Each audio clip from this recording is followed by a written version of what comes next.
Hoy vamos a estar hablando de las crisis y precisamente si cada uno de nosotros tuviéramos que buscar una definición de lo que nos dice los diccionarios sobre qué es crisis, quiero darte un breve resumen, algo muy pequeño. Crisis es un cambio inesperado. Crisis es un cambio inesperado. Si quieres lo puedes anotar. Crisis es un cambio inesperado para lo cual no estábamos preparados. Eso significa crisis. Si tú quieres saber qué significa crisis, te lo resumo en estas pequeñas palabras. Podría darte muchas acepciones más, pero son muy extensas. Pero básicamente el resumen de lo que significa crisis es un cambio inesperado para lo cual, y esto quiero que resalte, para lo cual no estabas preparado. Porque si hubieses estado preparado no atravesarías la crisis. ¿Se entiende? Por eso la definición dice esto: es un cambio inesperado para lo cual no estábamos preparados. Entonces, si yo puedo empezar a hacer un juego de palabras con esta definición, estoy realmente entendiendo que lo más importante para enfrentar una crisis será la preparación. Amén. Amén. ¿Me estás siguiendo? ¿Me estás siguiendo? Entonces, lo importante, querido hermano, para que cuando de repente aparece una crisis en tu vida, y debo ser brutalmente sincero, las crisis en nuestra vida van a venir. Siempre. Una crisis es un cambio inesperado y no siempre una crisis, no siempre uno sufre de crisis ante una situación difícil. Quizás tengas que mudarte de casa. Nosotros nos ha tocado la mudanza. Yo ya soy especialista en mudanzas, porque en 4 o 5 años he tenido como 5 o 6 casas diferentes. Me he tenido que mudar y cada vez que hay una mudanza para mí es una crisis. De verdad, los pocos pelos que me quedaron fue porque oramos mucho, porque todos se me fueron cayendo en un gran porcentaje después de cada mudanza. Entonces, una crisis, a lo mejor tú compras tu casa y te tienes que mudar, y es una bendición que tengas una casa propia. Amén. Amén. ¿Cuántos no tienen su casa propia todavía? Levanten su mano los que no tienen todavía su casa propia. A ver, quiero verles. No tenga temor, no tenga vergüenza. Los que no tienen su casa propia, levanten su mano. Ok, Padre, mira esas manos levantadas. Y así como nos vistes una casa propia, muchos de nosotros, yo te pido en el nombre de Jesús que les des la gracia, el favor y la bendición a mis hermanos que están con sus manos levantadas. Señor, prospérales y dales lo que sus corazones anhelan. Dales una propiedad, Padre, en este año, en el nombre de Jesús. Amén. Toma esa palabra. Amén. Entonces, tener una casa propia es bueno, es lindo, porque uno dice, wow, qué bueno, no voy a rentar más, voy a comprar. Pero créeme que es una crisis linda, pero no deja de ser una crisis. Los varones que están trabajando y llegan a la casa tarde, y la esposa que le dice, bueno, ahora ponete a hacer la cajita, poné a guardar tus cosas. No quiero guardar nada, estoy cansado. No, pero tenés que guardar tus cosas, agarrar tus cajones y meter todo acá y acá. Y uno no quiere hacer nada, pero hay que guardar todo, hay que embolsar todo, hay que meter todo en la caja, hay que ver lo que va acá, lo que va allá, lo que va allá. Oh my God, y ni que hablarle de cuando hay que empezar a subir las cosas al camión y ponerlo a todo. Para mí es una crisis. Aunque me mude a un palacio, nunca lo miraré como una bendición. O mejor dicho, será una bendición, pero tendré que atravesar la crisis. Es una crisis.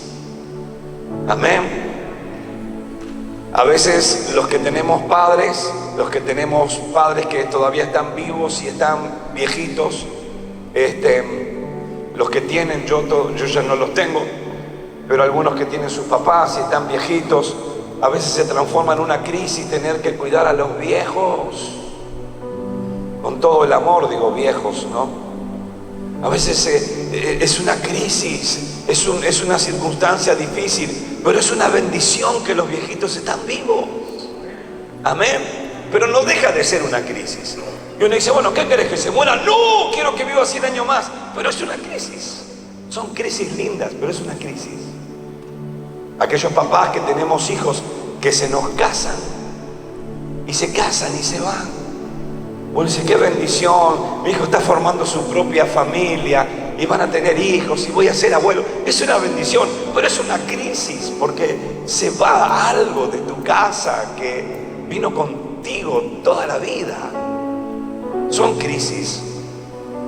Por eso cuando hablamos de crisis, no tengas en tu mente, en tu corazón siempre los momentos malos, dolorosos, como los que acabamos de compartir, que la familia de nuestro hermano Deli debe estar viviendo una crisis ahora, aunque sabe que está con el Señor, pero no deja de ser una crisis. Amén. ¿Cómo podrán pasarla? Bien o mal la crisis, conforme a la preparación. Por eso hay que prepararse para las crisis. Necesitamos estar preparados, necesitamos estar entendidos en las cosas que van a suceder.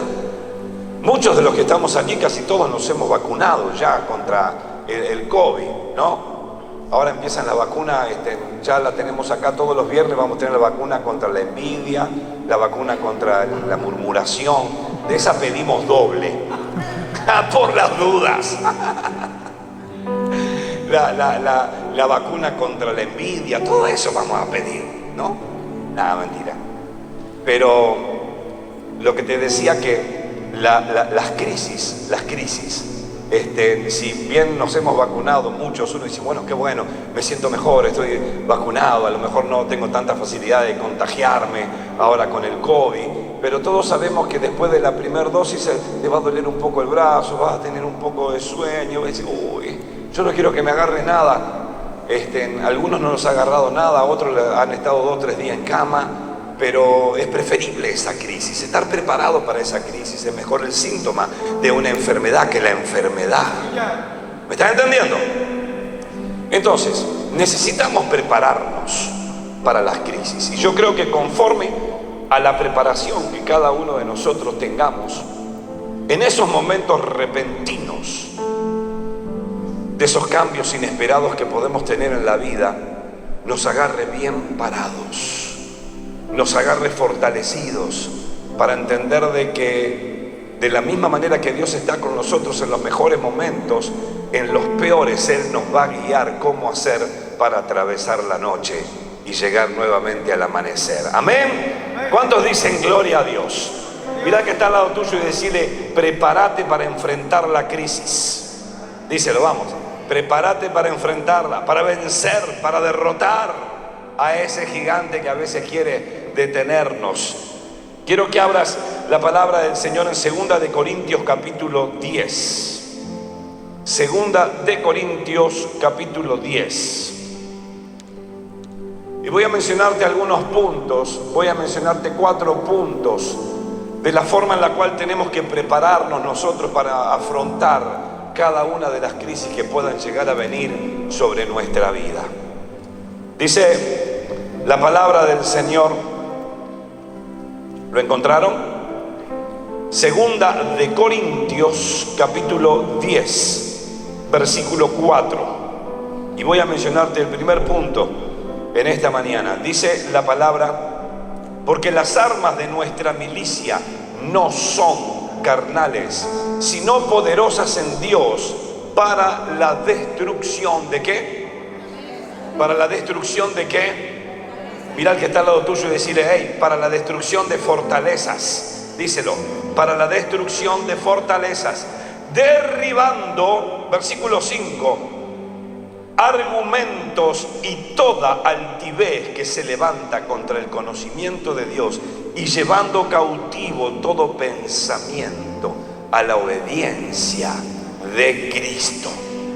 Querido hermano, el primer punto que nosotros debemos tener bien en claro, el primer punto que debemos desarrollar, el primer punto que nunca, jamás se nos debe olvidar, es que para poder atravesar una crisis necesitamos tener la mente de Cristo. Necesitamos tener una mente espiritual. Ahora, déjame hacerte una pregunta. ¿Qué piensas tú o qué te imaginas que vivió Jesús cuando estaba en el Getsemaní, sabiendo que iba a ir a la cruz? En esa crisis de dolor, de sufrimiento, en el alma, en el cuerpo, ni que hablar, con grandes clavos que habían atravesado su cuerpo, la corona de espinas clavada sobre su cabeza. ¿Qué crees que pensaba en ese momento? Si no hubiese tenido la mente de la que nosotros estamos hablando hoy, esa mente de Cristo en la cual Él dejó su vida y se rindió a la perfecta voluntad del Padre, nunca jamás hubiese podido atravesar lo que atravesó. De la misma manera, cada uno de nosotros, cuando tenemos una crisis, si no tenemos la mente de Cristo, no podremos seguir avanzando jamás, nunca. No puedes avanzar. Porque tu mente piensa una cosa y tu espíritu te dice otra. La mente natural comienza a decir, no vas a poder pasar, de esta no salís, acá te agarras, acá te morís, uy, acá esto no va más, esto no va más. Y de repente estás en una crisis económica. ¿Cuántos han estado en una crisis económica alguna vez? A ver, levanten la mano. Ahí todos levantamos las dos manos, nos ponemos los pelos de punta, todo. ¿Quién no ha estado en una crisis económica? Pero de repente decimos, bueno, y yo no sé cómo hacerle, pero los números no me dan, pero ¿y cómo le hago? Y no sé cómo hago, es una crisis. ¿De qué forma? No le veo en ningún lado, porque mi abuelito ya me dio lo que me podía dar, la tía me dio lo que me podía dar, el tío Perico me dio también lo que estaba a su alcance, ya no hay más nadie que me pueda dar. Le pedí a todo el mundo, ¿cómo hago ahora para salir de esta crisis? Y entonces la mente natural comienza a ponerte preocupado y ya no le encuentras qué hacer. Y la mente espiritual, si nosotros llevamos todo esto cautivo a la obediencia de Cristo, Dios nos va a decir, ¿sabes qué te va a decir Dios en el momento más difícil de tu vida económica? ¿Sabes lo que te va a decir Dios? Entrega tu mejor ofrenda.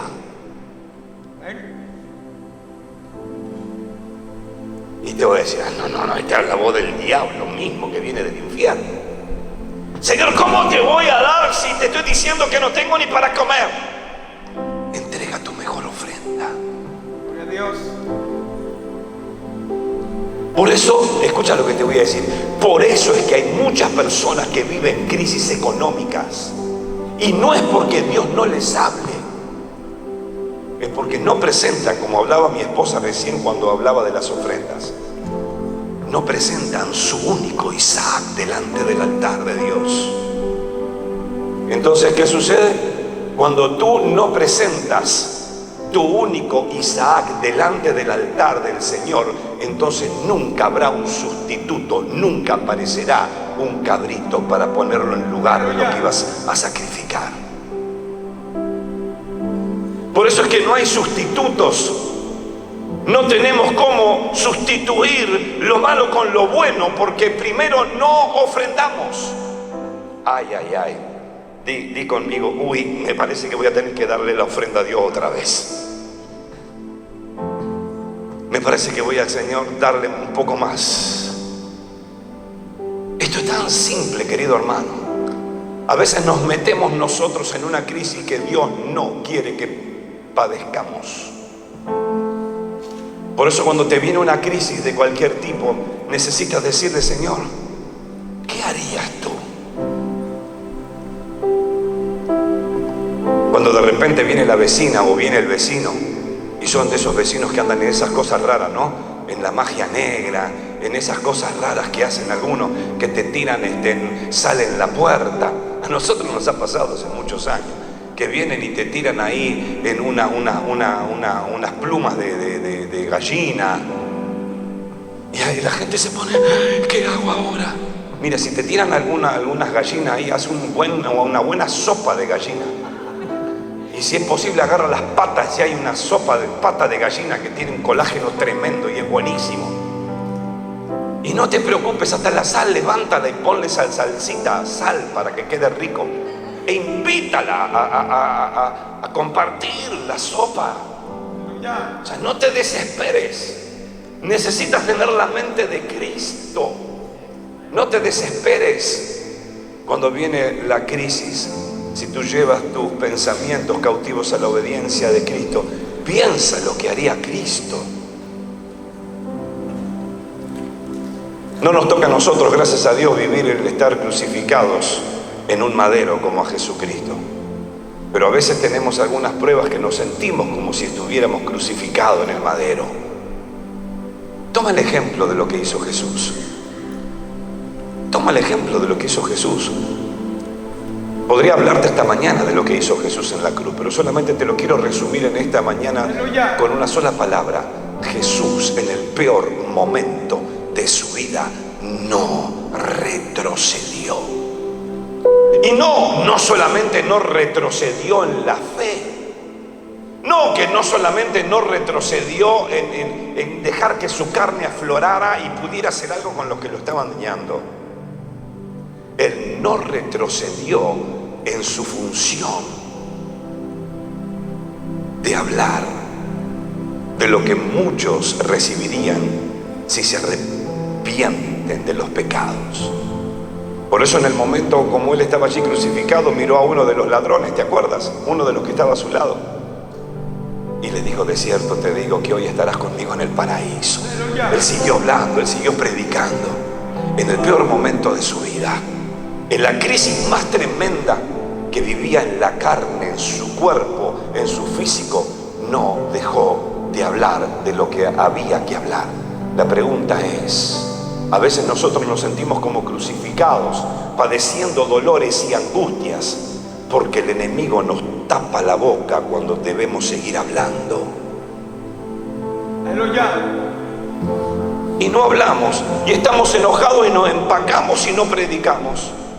Y nos duele la cabeza y no le predicamos a nadie. Y vamos al mercado y no le hablamos a nadie. Y vamos a almorzar y no le predicamos a nadie. Y vamos al cine y no le hablamos a nadie. Y vamos al banco y no le hablamos a nadie. Y vamos al trabajo y no le hablamos a nadie. Y después estamos con unos dolores tremendos como si estuviéramos crucificados. Y decimos: Señor, ¿qué me pasa? Es que dejamos de hacer lo que nos corresponde hacer. Si tú tienes la mente de Cristo en el momento más difícil de tu vida, no vas a dejar de predicar el Evangelio. ¿Me estás entendiendo? Te voy a dar un consejo que no sé si voy a volver a repetir. Escucha lo que te voy a decir, por favor, anótalo en algún lugar. Si tienes un problema de salud, predica el Evangelio, invita a alguien a venir a la iglesia. Tienes un problema en tu matrimonio, invita a alguien, predícale el Evangelio. Tienes un problema con tus hijos, invita a alguien, predica el Evangelio, habla de Dios. Tienes un problema financiero, predica el Evangelio, háblale a alguien de Dios. No dejes de cumplir el propósito para el cual fuiste escogido. Nosotros no fuimos escogidos para ser apóstoles, profetas, maestros, evangelistas, adoradores del Rey. Claro, esas son consecuencias que uno hace cuando entiende cuál es el primer llamado: predicar el Evangelio. El Señor dijo que si lo hiciésemos, Él estaría con nosotros todos los días hasta el fin. ¿Entiendes por qué a veces el Señor no está? Porque hablamos en contra de la religiosidad y somos más religiosos que la estatua más conocida sobre el planeta Tierra. Porque hacemos de la mediocridad la religiosidad de nuestra vida. Y cuando hablo de la mediocridad, no hablo de que seamos mediocres, es que no somos 100% efectivos para lo que Dios nos mandó hacer: predicar el Evangelio. Fíjate que nos acomodamos tanto que desde noche estamos pensando qué nos vamos a poner para ir a la iglesia el día domingo, a qué hora vamos a salir, qué vamos a desayunar, cómo vamos a ir cada uno a la iglesia para no llegar tarde. Y no se nos cruza ni por las tapas a quién vamos a invitar para mañana domingo a la iglesia. Pienso que me tengo que levantar un rato antes y quiero que todos desayunemos en paz, para que todos vengamos contentos a la iglesia. Tengo que pensar en ponerle gasolina al carro para no quedarme en el freeway a mitad de camino. Pienso un montón de cosas. ¿Quién piensa desde el sábado a quién voy a invitar y a quién voy a ir a buscar para llevar el domingo a la iglesia? nunca dejes de predicar la palabra del Señor. Ni en el peor momento de tu vida, y mucho menos en un momento agradable, cuando uno piensa y hace planes para adorar al Señor. Amén. La mente de Cristo. Di conmigo, la mente de Cristo. La mente de Cristo. Tenemos que tener una mente espiritual. Debemos entender de que todo tiene un propósito. Así como Dios permite que las cosas pasen en nuestra vida, las buenas para alegrarnos, las que no son tan buenas también tienen un propósito de enseñarnos. Las que no son tan buenas también tienen un propósito para que podamos crecer. ¿Me estás entendiendo? Abre la palabra del Señor en el Salmo 46. Mira lo que dice la palabra del Señor allí. Salmo 46.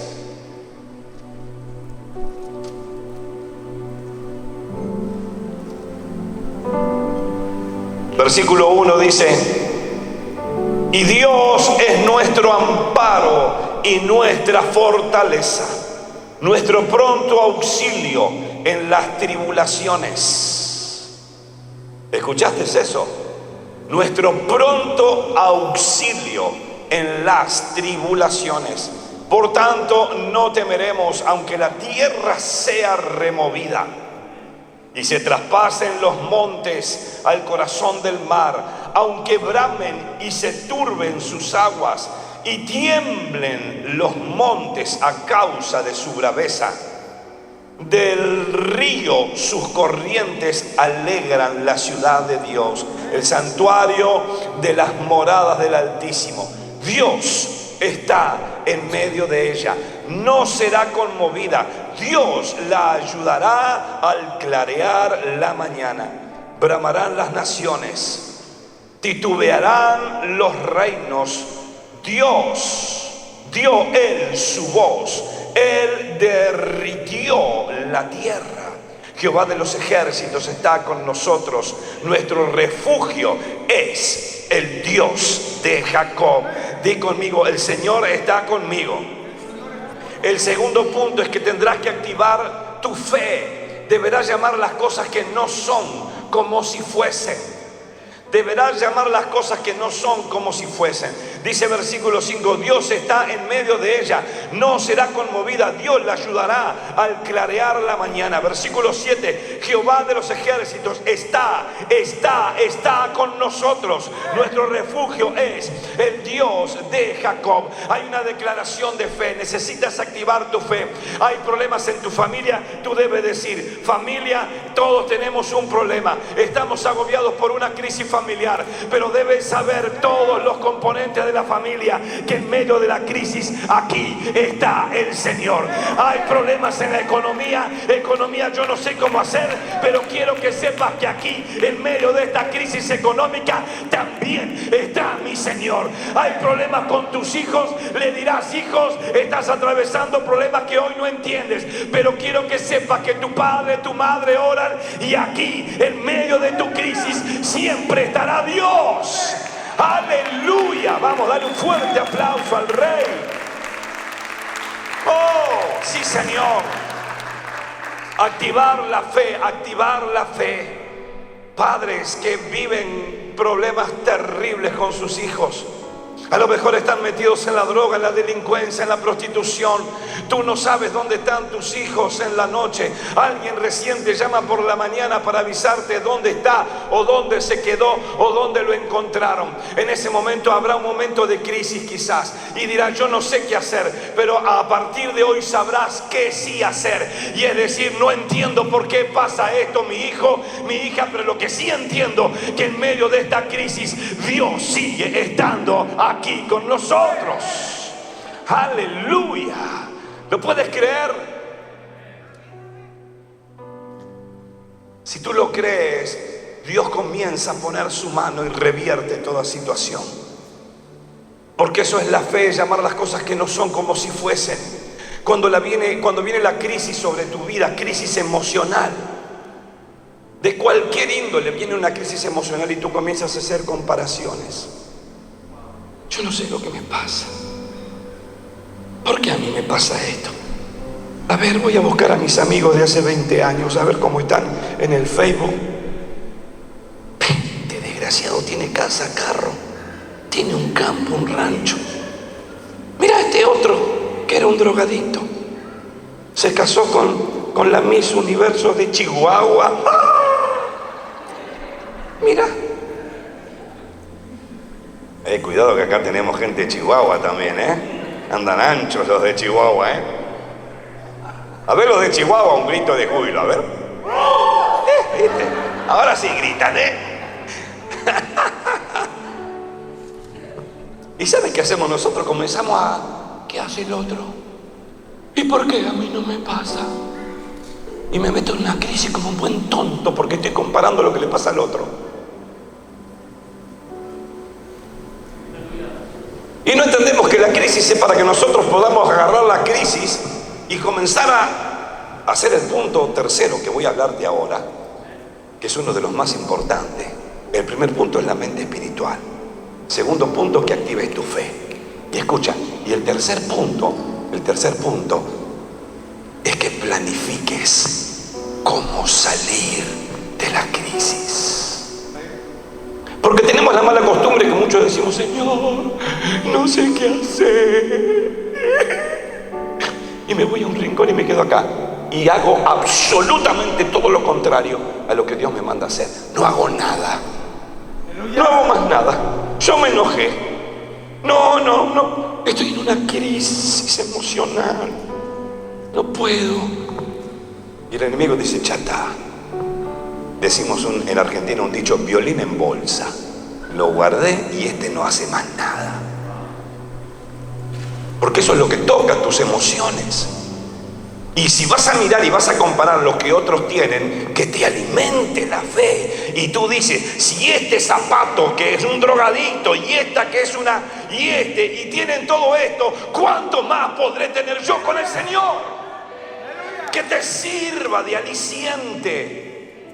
Por eso Dios dice: no te alegres de lo que injustos poseen. Porque si tú teniendo justicia, imagínate cuánto podrás tener. Entonces lo que debes hacer es sentarte a planificar: ¿cómo voy a salir de aquí? No esperes que vengan los ángeles del cielo con una carroza y con trompetas y te... Llegó el Señor del cielo para decirte cómo salir de la crisis. Porque eso no pasará nunca, jamás. Pastor, pero ¿cómo va a pasar? Como está pasando ahora. Dios está hablando ahora y está diciéndote cómo tendrás que salir de la crisis. Siéntate a tomar un café, siéntate a tomar un mate si eres argentino, siéntate a preparar una carnita, lo que quieras, con una caña, pescando, donde se te ocurra, pero planifica salir de la crisis, porque Dios tiene una enseñanza a través de ella. Pero así como te metiste en una crisis, Dios te dará la salida, porque Él está en todas partes, aunque tú no lo puedas ver. ¿Cuántos dicen amén? ¿Por qué no le da un aplauso al Señor? Porque Él nos saca gloria de toda crisis. Aleluya. Por eso es que necesitamos planificar. Estamos enfermos, activa tu fe, Dios está allí.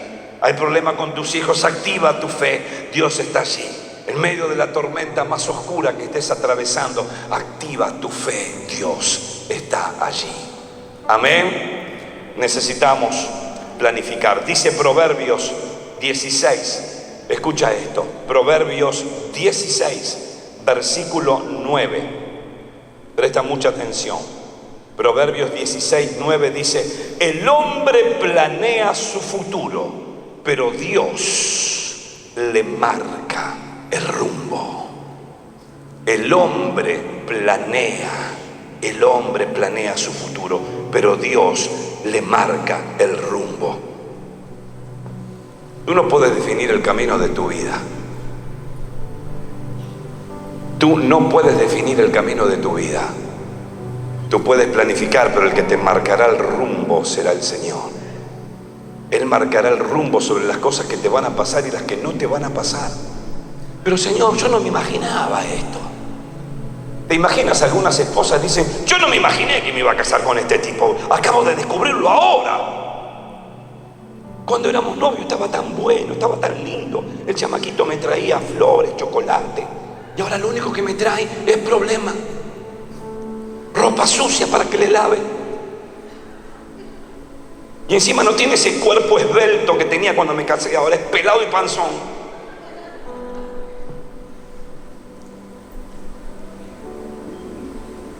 ¿Sabes? A veces nosotros planificamos cosas, pero el que verdaderamente marca el rumbo de nuestra vida es el Señor. Tú no puedes definir el camino, pero tú sí puedes preparar el camino. Ahora, cuidado con los que preparan el camino, porque a veces los que preparan el camino no terminan como quieren. Había un hombre llamado Juan el Bautista que preparaba el camino para alguien superior, pero no terminó como él quería terminar. Su cabecita terminó en una bandeja de plata. Esto es para que entiendas la importancia de lo que significa ser cristiano. Ser cristiano no es venir los domingos a la iglesia perfumado, levantar las manos, gloria a Dios, aleluya, rica la vaquita con papita. Eso no es ser cristiano. Ser cristiano es entender que en medio de la crisis hay alguien que está al lado tuyo y tú no te puedes mover hasta que la crisis no cambie, porque Él es fiel. Ser cristiano es entender de que yo ya no tengo posibilidades de retroceder. Ser cristiano significa que debo prepararme ahora para que cuando venga la crisis yo pueda enfrentarla y saber 100% que voy a salir de la crisis, y no porque tenga la capacidad, sino porque tengo dentro mío el que tiene toda la capacidad para cambiar y revertir toda crisis. ¿Me estás entendiendo? Necesitamos entonces el tercer punto: planificar cómo salir de la crisis. Siéntate con tu familia, si la crisis es en la familia, siéntate con los componentes de tu familia. ¿Cómo le hacemos ahora? Tenemos dos opciones. Sumamos el porcentual de familias que se dividen porque no saben cómo atravesar una crisis, o le damos juntos para adelante en el nombre de Jesús y salimos de esta. Pero siéntate y planifica cómo salir de la crisis. No te sumerjas en lo que la crisis quiere meter en tu corazón, en tus pensamientos, en tus emociones. No te dejes doblegar por la crisis. Solo hay una salida: o tú doblegas la crisis o la crisis terminará doblegándote a ti. ¿Me están entendiendo? Entonces necesitamos nosotros planificar. Necesitamos nosotros decirle: Señor, nosotros vamos a planear nuestro futuro, pero tú nos vas a marcar el rumbo. Y cuando tú te sientas a planificar, Dios te marca el rumbo. Y Dios te dice: hay problemas económicos. ¿Sabes? Cuando nosotros hemos tenido problemas económicos con mi esposa, decimos: ¿qué hacemos ahora? Y mi esposa me dice lo que hicimos siempre cuando tuvimos problemas económicos: sembrar. Y cada vez que tenemos un problema económico, nuestra salida es la siembra. Para muchos sé que no lo es. Para muchos es: no, ¿cómo voy a...? La matemática me dice que hay una columna del deber y el haber. No puedo yo, entonces, si debo sacar del haber... No, es imposible. Matemática es una ciencia exacta. Yo no puedo cambiar los principios de la matemática. Y es cierto, tú y yo no lo podemos cambiar. Pero nuestro Dios, el creador de los cielos y de la tierra, tiene posibilidades de multiplicar miles de panes solo cuando hay 5, miles de peces solo cuando hay un puñado. Él tiene la capacidad y el poder. ¿Me estás entendiendo? Entonces debemos tener la mente espiritual, la mente de Cristo, activar la fe y hacer lo que Él nos enseña. Y tienes dos opciones: atraviesas la crisis o te sumerges en ella. Las crisis es lo que Dios utiliza para que despeguemos definitivamente los cristianos, para que despeguemos. ¿Sabes? Cuando el avión despega, justo no tenemos hoy a nuestro piloto, a Frank, que no vino hoy. Él es piloto de avión. Si no, lo hubiese llamado para que 2 minutos acá te explique lo que yo voy a decirte. Él como piloto quizás te lo explicaría mejor. Pero más o menos es algo así. Cuando el avión comienza a despegar, el avión comienza... y las turbinas están al máximo. Y cuando las turbinas están al máximo, hay un punto que se llama punto sin retorno.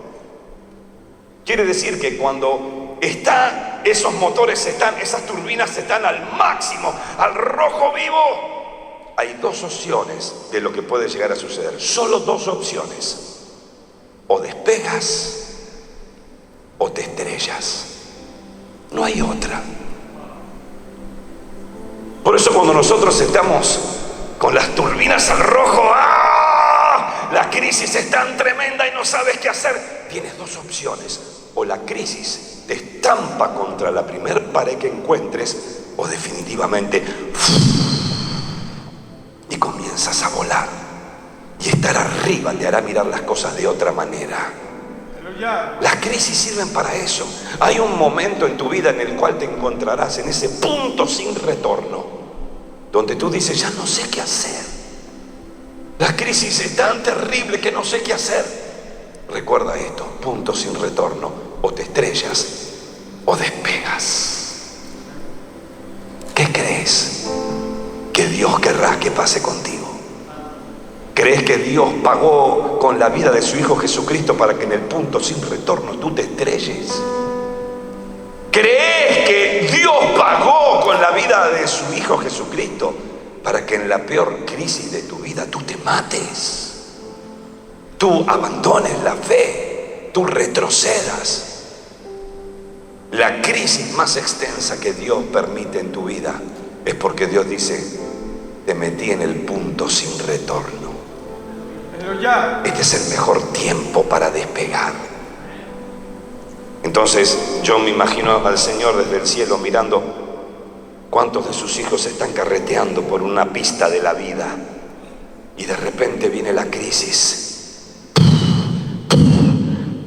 y se estrellan y se estrellan y se estrellan y retroceden y se estrellan y retroceden y se estrellan y retroceden. Me imagino cuando el Señor debe ver que en el peor momento, en el punto sin retorno de la crisis de la vida que muchos de sus hijos atraviesan, comienzan a remontar vuelo. Y sabes, cuando remontan vuelo, Dios se pone contento porque estás más cerca de Él. Esto significa que estamos entendiendo lo que es el Evangelio, que estamos entendiendo por qué Dios tiene un plan y un propósito para nuestra vida. ¿Cuántos dicen gloria a Dios? El último punto, y este no menos importante, si tú tienes la mente espiritual, segundo, activas tu fe, tercero, planificas, y el cuarto, si eres perseverante en estos primeros 3 puntos, te aseguro que la crisis que estás viviendo hará posible que vueles alto. El cuarto punto es la perseverancia. Persevera en esto, persevera en la mente espiritual, persevera en activar la fe, persevera en seguir planificando cómo salir de los problemas, porque dice la Biblia que Dios no nos permite vivir una prueba más difícil de la que no podamos soportar. Esto quiere decir de que Dios sabe lo que tú padeces. Hermano, ¿cómo estás? Ay, tengo unos problemas. Si usted supiera. Y la verdad es que yo no sé. Pero Dios sí lo sabe todos. Dios sabe todo lo que tú piensas en tu crisis. Dios sabe todo lo que tú piensas, lo que sientes y lo que planificas y lo que no planificas, lo que haces y lo que no haces en tu crisis. Dios lo sabe, Dios lo ve. Él lo ve todo, absolutamente todo. Suelo mencionar siempre esto: toda perseverancia quiebra toda resistencia. Toda perseverancia quiebra toda resistencia. Persevera en esto, querido hermano. Persevera en tener la mente de Cristo, please. Persevera en tener la mente de Cristo. Este no es un sermón solamente como cualquier domingo que tú vienes a escuchar la palabra, ah, qué lindo y me fui. Toma esto como una enseñanza del cielo sobre tu vida. Porque todos tenemos crisis, todos atravesamos crisis, pero no la atravesamos con la mente espiritual. Pensamos con el corazón, las emociones naturales, y eso nos juega en una mala pasada y seguirás metiéndote cada vez más en la crisis. ¿Sabes? Escuchaba en una oportunidad algo que creo haber predicado una vez, escudriñando algunas cosas, preparando un sermón que creo que tenía que ver con las crisis, si mal no recuerdo. Esto viene a mi mente ahora. Una crisis muy tremenda que atravesó unos de estos exploradores que van al África y que se meten en el Amazonas del otro lado del Brasil, y que de repente van a examinar y van a ver y van a estudiar los terrenos. Y uno de ellos, yo no recuerdo si había sido en el Amazonas o en el África, en una de estas selvas grandes, fueron a experimentar algunas cosas que habían desarrollado y aprender de otras. Y uno de estos exploradores dice que sin darse cuenta, y que son los riesgos y los problemas de meterse en ese tipo de expediciones, cayó en un lugar donde había arena movediza. ¿Saben lo que es? No, como un lago de arena movediza. ¿Saben lo que es eso? ¿Saben lo que es eso? Si no, no puedo seguir. Si usted no sabe, yo no puedo seguir. Le tengo que explicar lo que es. ¿Saben lo que es una arena movediza? Entonces es como un círculo donde uno cree que es el piso normal, y cuando pisa ahí se hunde y no lo ve, pero es como una espesa forma de lodo con arena, y eso comienza a succionarte y te chupa, y comienza a chuparte y comienza a chuparte hasta que obviamente te ahoga. Pero es muy lento, comienza a succionarte hacia abajo, no hay forma de salir. Imagínate en qué crisis se encontró aquel hombre, ¿no? Imagínate. Y sus compañeros estaban a kilómetros de donde él estaba. Solo estaba con un radio, y desesperado estaba con el radio gritando a sus compañeros que vinieran por él. Y todos estaban atentos y todos se habían enterado, pero estaban a kilómetros. Ninguno sabía si podía llegar a resistir o no. Otros pensaban que ya era imposible llegar a donde él estaba, ya no lo iban a encontrar. Este hombre, que son personas preparadas por si algunas de estas cosas llegaban a suceder, fíjate qué importante el estar preparados para las crisis. Entonces este hombre entendía que en medio de una selva podría en algún momento, quizás, si estaba descuidado, caer donde estaban las arenas movedizas. Y se preparó por cualquier cosa. Algunos estudiosos que son cristianos determinan que de la única manera que uno puede salir de una arena movediza es cuando clama a Dios. Y no porque a lo mejor clamen con su boca o lo crean en su corazón, porque muchos quizás no sean cristianos, pero sí con una actitud que todo adorador y todo cristiano debe hacer. Y la forma en la cual la arena movediza no siguió succionándolo es cuando su postura era de rodillas y sus manos en alto. Es de la única manera que las arenas movedizas no te succionan hasta que te mueras, de rodillas y con las manos en alto. Saben, muchos de nosotros atravesamos grandes crisis y nos desesperamos y pataleamos para arriba y para abajo, pero no nos ponemos de rodillas y levantamos nuestras manos. No te olvides de esto, please, no te olvides. En la peor crisis de tu vida, arrodíllate, levanta tus manos y agrégale este punto: alaba al Señor. Gloria a Dios. Y te aseguro que no te vas a hundir. Te aseguro que Dios te levantará y te dirá: sigue avanzando, has aprendido. ¡Aleluya!